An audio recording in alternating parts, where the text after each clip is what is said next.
in the shade, wide open fields full of food for the soul, still lakes and slow-moving rivers. You want to fish? Not that river. Someone had an accident and the car fell in, drowning everyone inside. Where I'm from, the story is ready to be told, and there's always sweet tea chilling and mulberries dancing in the wind. So, Nicole, first of all, thank you for inviting me to speak about your book. I mean, I'm happy to be here, and I'm happy that you're the one that is, you know, doing this for me today, particularly moderating this talk. Great. One of my favorite things about our conversations is, I moved here in 1991. Yeah. So, and by then, this town had already lost many gems, many wonderful restaurants and groceries and bakeries, and you remember them all, and I'm just fascinated to listen to those stories. I want everybody would like to hear about some of your favorite places that really helped shape your culinary identity. Well, I can't say I remember them all. I talk about in the book, you know, the book has 10 chapters, and I remember wheel phones. I don't know how many people in the room are from Athens and they remember wheel phones. I do. It was, I mean, now it's essentially it's a parking lot now. It's right in front of the city center, and I think before that it was it Go? What's the name of it was a gay bar for a long time. Bone Shakers for a long time. But I remember going in there with my great aunt, Bessie. Her name is Bessie Goolsby, but we call her Bessie Goo. She would go in there on a Friday, and you distinctively remember the wooden floors, the ice, and all the fish and stuff. And I remember that smell, and I remember going in there. So Will Phones is definitely one of the spots that I remember. Definitely Catherine's Kitchen. Okay. I mean, my mother used to work at part-time at Catherine's Kitchen. And that's where there's a place there now? It's what, Steak and Shake? Steak and Shake or something now. I mean, it's so many places in the cookbook that I talk about. And there also, another thing that I want to talk about are actually their houses now. But like, Rico probably remembers this. Tony Cook's. Correct. Candy store, you know, corner store. This is all east side of Athens. And Miss White, she had a corner store. We would walk there and get candy and Boston baked beans. So I remember way, you know, other things that are in Athens. But that was kind of my childhood growing up in the early 80s here in Athens. Another thing you reference many times in the book is the family food events. Yeah.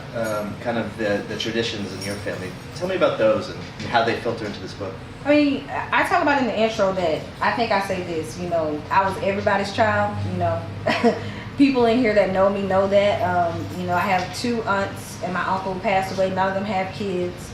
And so it's just, I'm the only child in our nuclear family. But the bigger family, my grandfather had 13 kids. So a lot of my great aunts and uncles, I knew them well. I mean, I was able to see them, like Lois, her daughter is here today, and Bessie Goolsby, all these folks. So I had a huge extended family growing up, and there was no such thing as, you know, my niece. I was literally everyone's child, which meant, you know, you were always going to people's house to eat. Yeah. You know, it's Sunday after church, you know, you go over Aunt Lois's house and get some lemon pound cake, or, you know, you go to my cousins Tom and Bunny Gartrell, and they have a spread for everybody, and people from the family and everybody comes by to get food. So, I mean, there's so many memories of people in the family, an extended family, that made great food, that are highlighted, you know, in the Upsouth Cookbook. Don't forget your uncle's fish fries.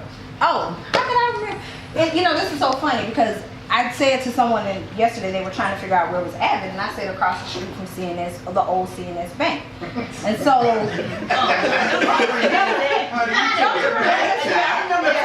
I said the old CNS Bank. So my uncle, Ben Taylor, was a treasurer at our church, East Friendship Baptist Church. So I talk about that in the book, that if you rode home with him after church, you deposit from church. But he was an avid fisherman. He fished a lot. You live on Hancock, West Hancock. So he lived on Hancock for a long, long time, and he would have a big fish fry every single year, all his food. So I mention him in the book and kind of pay homage to the Friday fish fry. I think it's very much a Southern tradition. Not only a Southern tradition, a lot of Italians, a lot of cultural communities do fish and fry fish on Fridays. So I do my, my recipe of fried fish in the book. So the other half of this book is the young Southern woman moving up north. Yeah. Tell me about that experience of showing up in Brooklyn, and what do you think people thought of you when you showed up there with your Southern food gospel? Let me do it. So here's the thing, I'm just being Nicole, right? So, I didn't think I was different. I'm just, moved from Atlanta and moved to Brooklyn. And the first thing, and the thing that I get all the time, is definitely about my voice. I mean, wherever I go, the first thing is, where are you from? And then when I say, oh, I'm from Georgia, I used to live in Atlanta, I'm from Athens. First, people get really excited about Atlanta all the time. And then people who know Athens, the first thing they say, Andre, take this. They say REM. And REM, the folks in REM, the band members, a lot of them are into food. So people get all excited about REM. So what did people think about the Southern food thing? So when I first moved to Brooklyn, I did not eat pork. I did not eat beef. I basically had fish and maybe a little chicken every now and then. So I probably classify myself as being vegetarian. I lived in Atlanta and, tried different foods there and moved to New York City, and kind of the same thing. So I would say semi-vegetarian, chicken and fish only.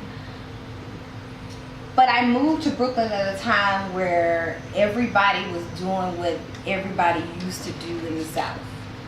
I.e., people were making jams and they were turning them into businesses, using cloth napkins and dish towels. And, the first thing that I remember or event going to in Brooklyn was a pig roast.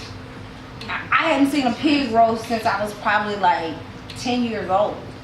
And so I, at that point, knew that, I was like, wait, I have this foundation. A foundation around community and a foundation around food. So I found myself gravitating back to that. Right.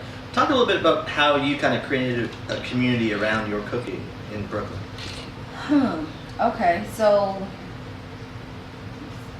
I've always been, since college, moving away to Atlanta and up into Brooklyn, kind of been the house where people gathered at. People always came to my apartment and I would cook. Latoya who was my roommate, college roommate, used to always call me the Black Betty Crocker. Because I was always cooking, and there wasn't a term then, there wasn't a foodie term. I didn't know what it was except for I loved to cook. And I realized when I moved to Brooklyn that all the folks that were ending up at my dinner table, particularly at Thanksgiving and other major holidays, they were all Southerners.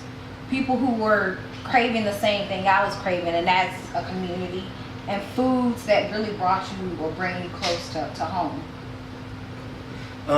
In your introduction, which is written by Jessica Harris, who you refer to as your mentor, she's kind of a bastion of African culinary knowledge as it plays out in the United States. One thing she mentions is how your concept of upsouth, and I want you to explain a little bit about that, but how it mirrors an earlier migration, the preserved and amber south and the north, that brought Jessica to New York City. So talk about what connections you see between what Jessica's talking about and what your upsouth idea. So Jessica B. Harris has 13 cookbooks. She's like a famed cookbook author. She actually was born in New York City. Oh. So she's born in New York City, but she is very much an old school person who has a lot of Southern sensibilities. And the concept of up south, particularly when I think about Jessica, and she's not from the South, is really not about the food. It's about a lifestyle and the way that you treat people when they come into your house. It's about making sure if someone's visiting you that they have water, that they have the same thing you have access to, and that's Southern hospitality. And I think that's what Jessica is talking about, not necessarily the food, but kind of the lifestyle and the sensibilities. So the subtext of your book is chasing Dixie in a Brooklyn kitchen. Let's talk about how you compiled recipes for this, because you get everything from classic stuff that you'll find out in a couple restaurants in town every day of the week, and then you have like za'atar, I think, and you have there's Asian influences in here. So talk about how you balanced the classic with New York. Okay, so I travel a lot. I do a lot of traveling professionally and for leisure. And so when I think about the za'atar, that's totally influenced by a trip. I think a few years ago I took a trip to Egypt and had a lot of great Middle Eastern food. And so the za'atar, which is a spice, it's actually, my mother's here earlier today, I had some crackers that had za'atar on them. She was like, what's this? This is za'atar. I just was like, let me take this spice. I had all these leftover spices. Let me put them on crowder peas. And not like slow cook crowder peas all the way down, but like cook them, take them out, drain them a little bit, and put some za'atar on it. I love peas. The peas chapter is definitely one of my favorite chapters. So definitely traveling influenced some of the recipes. But to get to your question of how the whole process of recipe testing, it's a process. I would say the dishes that I had to test over and over again were the classic Southern recipes. And the reason why is because I had to measure everything out. You know, when you are a cook, a natural cook, and you cook collard greens all the time, you do not have to measure out how much water, how much salt. But when you're doing a cookbook, you have to, how many pounds of collards do you have? How many pounds of mustard greens? So I would say definitely the classic stuff took a lot of time, a lot of work. The new stuff, that was easy. Right. Well, you've got something like collards gourmet. Explain that. Explain the relationship that brought about that recipe. So collards gourmet is a traditional Japanese. Well, actually, it's seaweed, or it can be spinach sometimes too in Japanese culture. They take it, they blanch it just a little bit and put sesame oil and sesame seeds and kind of just mix it together. And it's usually a side dish for in Japanese or Asian.